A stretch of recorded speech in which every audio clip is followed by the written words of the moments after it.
Carlos Nelson with Cascade Media Group. And today, on our Mayor's series, we have the Mayor of Blue Springs, Missouri, Honorable Carson Ross. Well, thank you, Carlos. It's my pleasure to be here with you today.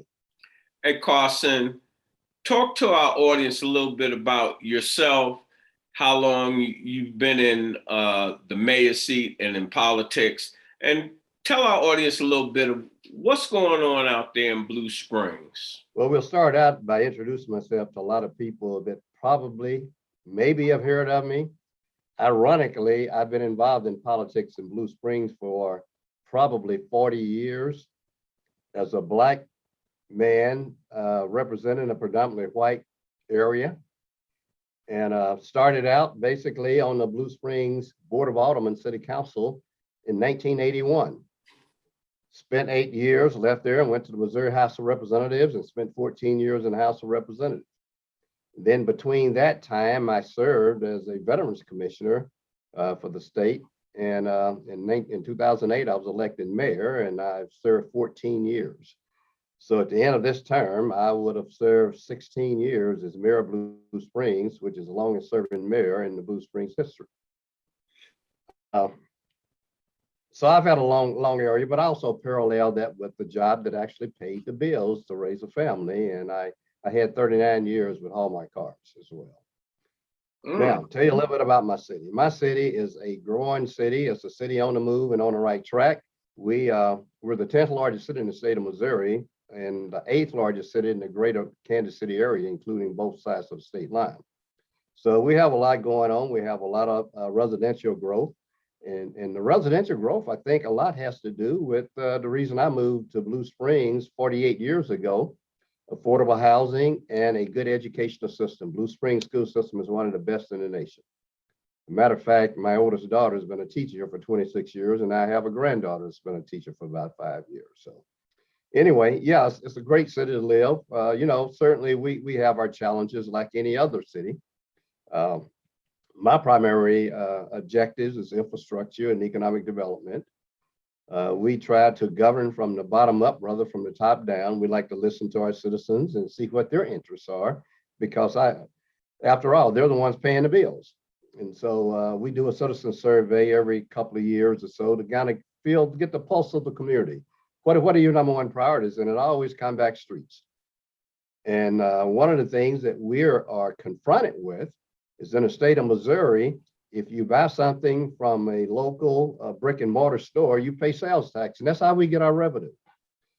But when you sit at that computer and you order something online and you got your FedEx, your Prime, which is Amazon, your UPS trucks that are delivering goods to your house, we're not collecting a dime on that. And we got to correct that. Most cities have already done that. We had it on the ballot a few years ago. It went out to defeat because people didn't understand what it was. And I like to tell people, when you got those big trucks on your streets, tearing up your streets, and streets are your number one priority, how are we going to fund that? We allocate about $2.5 million each year to go in and try to do that, but that only gets us a few miles of overlay. And I like to tell people, if I overlay your street today, it's going to be 15 years before I can come back and do it again. Can you imagine the condition of that street? So we got to put more money into that. And one way is to collect the dollars that we're not collecting right now, which would be in excess of $1 million a year. Economic development, we got a lot going on. We've got a company that we worked very hard to get it for SIA, located in Blue Springs. And again, they just don't get a dartboard and throw it and say, okay, this is where we're going to locate. You have to really be an attractive city and offer some incentives. We don't go overboard offering incentives, but we have to be able to offer some incentives to be competitive. And so we have Forcia, which basically make interiors for the Clay Como Ford company. We've got another big facility that just went in, and I understand PepsiCo is going to be locating in that. We have some long-standing companies that have been in Blue Springs for a lot of years that continue to thrive. And we're backfilling some of the companies that left. Haldex left and went to Mexico. We backfilled that with an Amazon distribution center, where they pick up the product and deliver it to your houses. So we just have a lot going on. We have a number of restaurants that are opening in Blue Springs. When I first became mayor, you know, my goal was that if you work somewhere and you bring your money to Blue Springs, we want you to spend that money in Blue Springs. We don't want you to go in somewhere and spending that money. So consequently, we got busy, and we have a shopping center that came in under my leadership, and also we have a number of restaurants. Give us a shameless plug to the restaurants, Mayor. Well, you know, I kind of been in a restaurant business myself for over 30-something years, you know, down to Lake of the Ozarks. We have a barbecue family. Our family has a barbecue restaurant down in Duncan's Point. And some of the listeners might know where Duncan's Point is. Got a cabin down there. My father-in-law had a cabin. Mark Bryant, myself, and a couple, and John Woods. Mark has eaten at Smoking Hill Barbecue a number of times before he sold and moved out. All right, we were young. When I used to go down to Duncan's Point, it would be myself and John Wood, who was assistant city manager. And we would go, I think McCamey. We would McCamey, absolutely. Right. We would fish off of his dock. But when I moved here in 78, the majority community went down to the Ozarks, but Black people had a special place, Duncan's Point, and I used to love to go there. A peace of mind. Absolutely, it was a place where Mr. Duncan. That's why it's named after Mr. Duncan. It started, and he was on the point of the lake there. So you know, and he had a little barbecue pit. He would sell barbecue. People would come up and buy slabs. And my father-in-law, who was one of the first people also to buy a lot from Mr. Duncan and build a house on used lumber. He used to haul down from the city, had this idea 33 years ago that, hey, we need to open up a restaurant because Mr. Duncan, people still ask about that. And in 1988, we opened up Smoking Hill Barbecue down at the lake. And so it's still probably one of the longest standing barbecue restaurants. Well, not just barbecue, one of the longest standing businesses on the Lake of the Ozarks because they come and go. And it's all family run, family owned, and family run. So anyway, yeah. But you know, one of the things I was leading up to, when Whataburger decided to come to Kansas City area, Blue Springs and Overland Park were the two places they initially decided to come. And they've since expanded that to on this side to Lee Summit and also Independence. And mine is one of the last ones to open because it sits on a state highway. And there's some restrictions and requirements you have to fulfill. And so mine hopefully will open sometime this month. But mine on I-70, I got 640,000 vehicles travel I-70. So I think it's going to be very successful for them. So we just have a lot going on. We're looking for development on Main Street. We want to bring people downtown, and we're starting to thrive and have some businesses located downtown. You can have your shopping centers and your box stores, but the heart and soul of your community is your downtown. And that's where City Hall is, and that's where we have a number of things going on. We just put out a request for qualifications on a piece of property that we own. It used to be the old lumber yard. We're interested in maybe having some entertainment, you know, house some apartments, but yet have some shops and maybe an area where we can bring in some entertainment. So we have a vision. Well, I would think so. You've been there at the helm for a minute, and you should know exactly what the city needs. And obviously, your constituents are in line with your vision, or you wouldn't even be there. How many years you been there? I've just concluded my 14th year as mayor. But again, I served 14 years in the House of Representatives representing this area along with some of Lee Summit, Lone Jack, Oak Grove, Grain Valley, part of Independence. So I've always had a very, I won't even say a diverse community, predominantly white area that I've That's what I wanted to talk to you about also, if you don't mind. Absolutely. Diversity part of you managing the business of Blue Springs, especially with the school districts and just in general. Do you find that the diversity and such is is progressive thinkers in Blue Springs are not upset with that. I know out in Lee Summit, Dr. Carpenter, he tried to bring diversity out there and he wound up losing his job. But I'm sorry for not being as clear as I'm trying to be politically correct. You're trying to be politically correct and diplomatic. I understand. Yeah, and it's hard for me. You already know that. Well, the key to it is, okay, you kind of govern from the bottom up, but when it comes to DEI, the leadership is from top down. And one of the first thing I noticed when I became mayor of Blue Springs, we had no Black people on any of our boards and commissions. I immediately changed that. Now, do I have people knocking on the door trying to get in and say, hey, I want to serve? No, you go find the people. And that's what I strive, and that's what I preach to staff. You go out and you find people that's willing to serve. And so then I pursued that, and I put Blacks on there just about every board and commission that I have. And it's worked well because you have a diverse thinking. If you got everybody thinking alike, you're not going to be progressive. You're not going to think outside the box. But if you got somebody say, hey, wait a minute. Have we thought about this?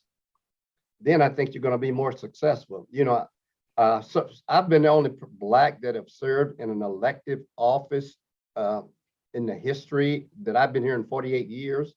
But one of my good friends that I appointed to the Planning Commission, which is the next most powerful commission other than being on the city council, Jim May, who used to be the regional manager for the lottery before he retired. I don't know, you might know Jim. But anyway, I appointed him to the I know him from afar. Well, I appointed him to the Planning Commission. And then an opening came up on the city council because one of my council people got elected to the Missouri House of Representatives.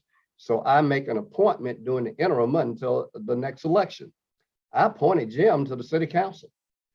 So he's only the second person that's ever served on the Blue Springs City Council beside myself for 8 years back in the 80s. Talking about that diversity tip, what's that look like with women? Well, women have always played a bigger role than Blacks when it comes to diversity. And rightly so, because a lot of times you want people to kind of look like you, act like you. And what I brought in is I want somebody working with you that don't look like you. Somebody that don't think exactly like you. And that's what diversity, equity, and inclusion is all about. And and that's kind of a buzzword now, DEI. And I stress that to staff here, but the proof is in the pudding. I mean, we can sing it all day, but what are you doing about it? Are you making progress and making those changes? And I know that we've done surveys within our organizations and said, okay, now how do we accomplish these things? How do we do this? And so, and I think you find that in a lot of organizations right now because it's the politically correct thing to do. Now, tell me this: are we selling wolf tickets, or are we actually going to do something about it? Tell me this, another touchy subject. What kind of police force do you have there, and what do you have to say on that issue? I have a police department. We're CALEA accredited, which is a national accreditation. There's not a lot of the communities or police forces that are CALEA, but one of the things I continue to stress in my police department, and I think my police department probably reflect the population of Blue Springs, but I want more than that. And I stress that to my city manager and my city police chief. See, with our form of government, I have the city attorney, the city administrator, and the city administrator is responsible for all departments.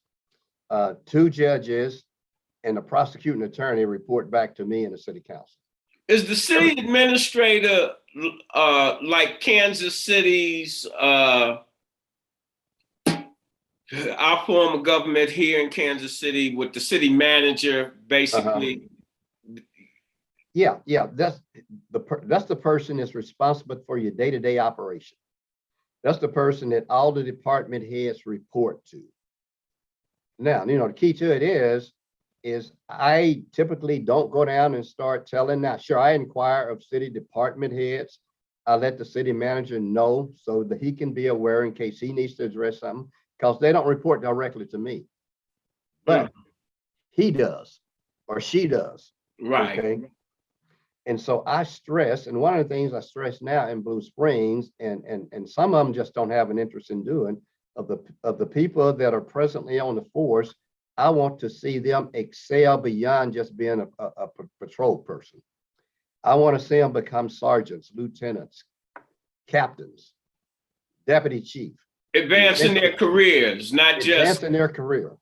And that's what I stress. And one of the problems we have is a lot of times when you go through this assessment process, it's the written test that sometimes kind of is a challenge for us, because I think it's a cultural thing that enters into that. And when that happens, we got to make it more neutral to where we aren't asking the kind of questions or scenarios that are culturally based. they buy as far as I'm concerned, and that's how the SAT. Now, I was being diplomatic on that. Yeah, well, I'm not. Most of these tests, I'm saying across the board over the last half a century, really, you could be a genius and can't take tests and fail. My brother-in-law was retired off the Kansas City Police. He took that sergeant's test a couple of times and failed, and he's bright. Yeah, right. And that makes a big difference in your pay and other things. Absolutely. And the things that you were talking about, where you're interested in making sure that your officers understand you there, help them advance, and you want to see them have the best that Blue Springs has to offer. That's what I got out of your conversation. Absolutely. And now my chief, he has revised how he operates when it comes to that. He's not putting as much emphasis on that written bias exam that you take, aptitude. I mean, you got to be able to figure out psychological. Those are the kind of things that are important. How does this person operate under certain circumstances? Am I the type of person? And we do some diversity training with our police department. If you see a person driving down the street, there should be a legitimate reason for you pulling that person over, regardless of what your color is. But certainly, if you're a person of color, it better be something legitimate that you're pulling them over for, not because you look up and you see and they happen to be a black person in a nice vehicle. That won't play with me. So, Mayor, in closing, what would you have to say to our audience? I would say to our people, when I say our people, black people, don't sell yourself short. If I can accomplish the things that I've accomplished growing up in segregated Arkansas, to rise to the height that I've risen to, and personally, I think I should have risen even higher on some levels, but don't be afraid of failure. Sometimes you're thriving for stuff and you might get knocked back. Don't lay down, get up and try it again. Have confidence in yourself that you can accomplish things. And don't let anybody be that naysayer on your behalf, because I think the field is ripe. The fruits are there. We need to go out and pick it. I grew up in Arkansas. I used to pick blackberries and all that, and I would get thorns in my hand. When Mama said, "You go get some blackberries so we make a pie," thorns or not, I had to get some blackberries. And I had to get enough of them to be able to make that pie. So yeah, you're going to have some challenges in life, but you don't let that challenges in life define who you are. Don't let anybody define who you are. You define who you are, yourself. And certainly you can be successful. I mean, there's history all around us where people have been very successful, but they're not quitters. Can't be a quitter. Winners never quit, and quitters never win. You got that right. Absolutely. I thought that was appropriate closing. And as we always say, first, let me steal Jim Watts's lines. All right. Watts is always talking about it's a plum pleasing pleasure to have you on the show. Well, certainly it's my honor to be on your show, Brother Carlo. All right. So now I do my closing because my closing is about my community. When you invest in your community, you're really just investing in yourself. Good night. Amen. Program is brought to you by the Kansas City Business Association.